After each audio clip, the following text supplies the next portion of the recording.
Welcome to Celebrate Aging. Here at Emmanuel, we are getting ready for a very big celebration, and I want you to get it on your calendar right now, and even if you can help us prepare for this special day, I'd like to have your stories, your memories, your sharings. We are on September the 30th. It's a Wednesday, and it'll be in the afternoon. In fact, it will be most of the afternoon. Emmanuel is going to celebrate its 45th anniversary. Yes, 45 years of being in the community, serving the community, and serving so many families. In fact, we're going to try and have a number of how many families that we have helped care for over 45 years. And it all started with a dream. It all started with a vision with people in this community that said, we need to have a place, a home where people who are in need, who need care, can come, and that together as a community we can support them in this way. Now, I've started preparing for the 45th by going back in history and seeing what has Emmanuel done to preserve its history, to record it. And there's a book that was printed in 1984 on the 20th anniversary. So Emmanuel opened its doors in 1964, I believe it was in October, almost 45 years from September the 30th. And this booklet was put together. The picture itself was a watercolor by Joanne Knapp, and that was the cover. And inside are many different articles interviewing people, residents, and staff alike. And I'd just like to share with you some of the writing in this book as we prepare for the 45th anniversary, which will be on September the 30th. So I'm going to begin, and it starts, "A Living History Begins." And it talks about in 1955 that this was post-war, and houses were being built, and jobs were, businesses were expanding. And here in Detroit Lakes, it says, there were no retirement or nursing homes, only a few boarding houses. But for a family with a mother in need of more professional care, there were very few alternatives. So one of the people very much involved was a man named Earl G. King. He said it took about 5 years from seed to harvest as they had the plan of Emmanuel. King was one of the several people in Detroit Lakes concerned about the lack of care for the elderly. And one of the groups attributed with fueling the idea of a retirement home was the JCs, which we still have in our community, very active and supportive in so many ways. Well, King was the president of the JCs at that time, and they talked about the need for a nursing home. It was mentioned by several of the doctors who were a part of that organization. The few homes for the aged were crowded with people needing more nursing attention. And doctors like Dr. Watson and Dr. Midthune were researching possibilities.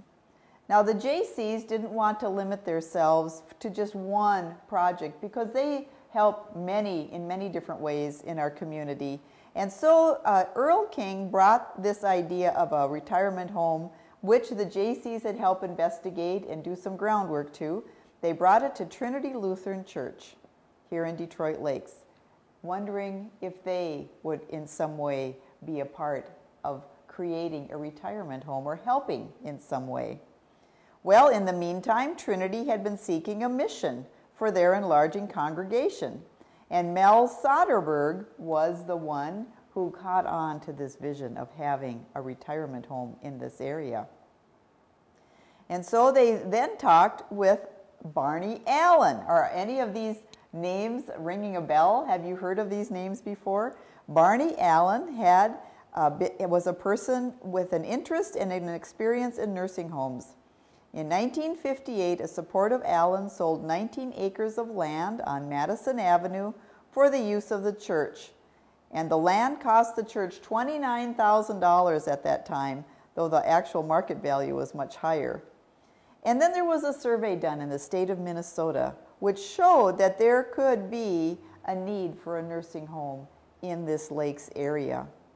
So with Soderberg and King, and with Doctors Midthun and Watson, with Pastor Walfred Nelson at the time, and many other people, and Dr. Dodds, they all joined together and began planning this need. Others soon joined, and the groundwork became known as the Detroit Lakes Retirement Home. And for a period of time in 1961 and 1962, there was much more work and planning done before it was decided that the whole community had to be involved, not just the church and not just one association like the JCs, but the whole entire community needed to participate. And so we have the beginning. And let me read some of the names of the people who served on different communities and committees to bring this place about.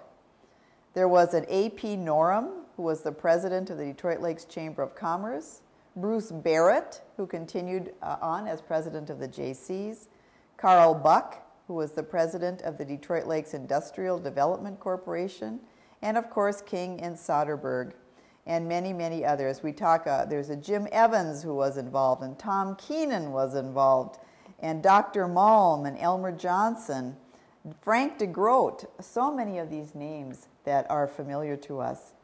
And so they spearheaded a fundraising, and then as the year goes on and as people donate, it says contributors came from all walks of life. Local banks gave between $7,000 and $8,000 apiece to have this fund begin for a retirement home. But the average citizen contributing from $5 to $100 made all the difference. So the community came together, and then there was monies with Hubert Humphrey helping and McCarthy helping with federal grants and monies, and so Emmanuel began. The groundbreaking was in October of 1963, and in October of 1964, the doors were opened. And now just showing you a picture of what Emmanuel looks like today. We are certainly expanded in many different ways. We started as a nursing home with 2 wings, and now we have 5 actually. We have Lamplighter apartment buildings, which will come later. We have the Madison apartments, which have just been recently built. We have the cottage and the day spa, which were built last year. We have adult day service. We have home health care. Emmanuel has grown in 45 years, but we want to celebrate all of that on September the 30th. And as I said, so many families' lives have been touched here at Emmanuel as they have received care.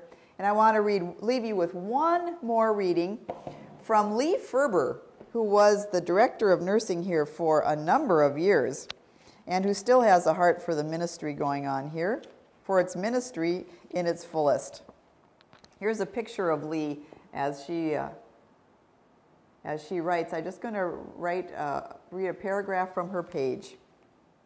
It says, "Our daily philosophy is to recognize our resident as a whole person and provide services to satisfy all their needs, physical, emotional, and spiritual. We continually try to improve conditions for residents and staff because we want both to be as happy and comfortable as possible. Our goal is to help people live each day to their fullest. Nursing homes are no longer just some place for the elderly and sick to live out their lives. It is also a place where the ill may recover their old lives. If possible, we rehabilitate the resident to return to independent living. And if it is their time, we surround them with love and walk them home." Full lives. That's what we're all about here at Emmanuel. And we invite you to join us as we plan for September 30th, Emmanuel's 45th anniversary.